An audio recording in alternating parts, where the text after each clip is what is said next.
Alors ici, dans le document, je vais afficher le damier de transparence. Menu affichage, afficher le damier de transparence. Pour vous montrer que le dégradé, on peut le rendre transparent partiellement si on veut.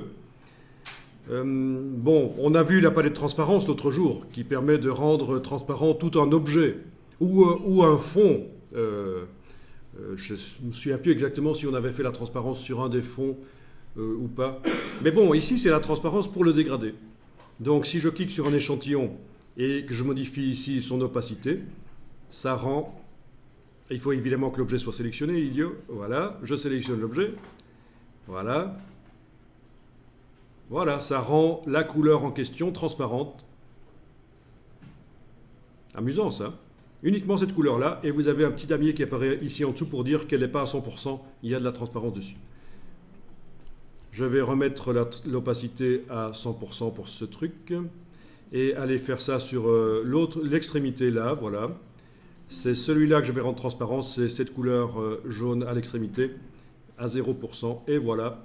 Et bien sûr, heureusement que mon lézard a un contour, sinon aux extrémités on ne verrait plus sa forme. En sélectionnant avec l'outil dégradé, je retrace comme je veux. Donc on a un dégradé avec de la transparence partielle.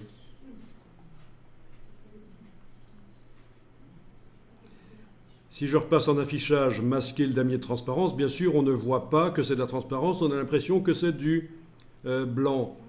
Mais en mettant un objet ou une texture derrière, ça se verrait. Je trace par exemple un rectangle auquel je vais attribuer un motif par exemple. Donc dans le nuancier, je vais aller chercher un des motifs que j'ai déjà utilisé. Voilà. L'agrandir.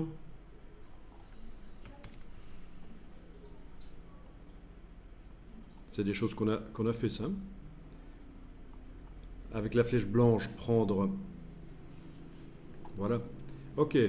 Donc, un motif. Et bien sûr, si je déplace maintenant dans la palette des calques le rectangle à motif sous le lézard, ça va être très clair que ces extrémités ne sont pas blanches, mais elles sont transparentes. Voilà. Alors, je vais quand même changer sa couleur de contour.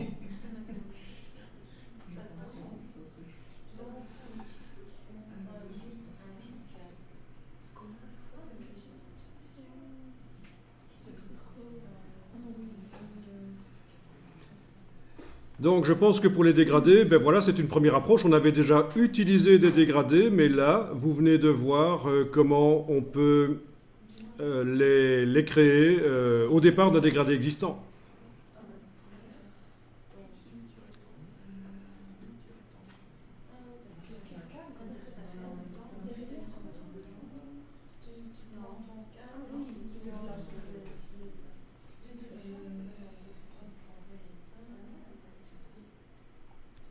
Ça va? Donc ceci, si vous voulez le faire, c'est un objet rectangulaire que j'ai créé avec l'outil rectangle. Je lui ai mis un motif sur lui, dans son fond. Ok, il n'a pas besoin de contour d'ailleurs. Voilà, je lui ai mis un motif sur son fond. J'ai modifié la dimension du motif en double-cliquant sur l'outil de mise à échelle. Et là-dedans, en décochant transformation d'objet. J'ai été le faire 3 fois plus grand tout à l'heure. D'accord, c'est les choses qui ont été vues. Il n'y a pas de calque de fait à... Ah, je n'ai pas fait par calque. Dans le même calque, j'ai mis le rectangle dans le même calque que le lézard. Et je l'ai déplacé donc en dessous du lézard, parce qu'au départ, il était au-dessus comme ça. Puisqu'il est arrivé après le lézard, il se met au-dessus forcément. Et je le déplace sous le lézard, et voilà. Et c'est là que je vois que mon lézard a un dégradé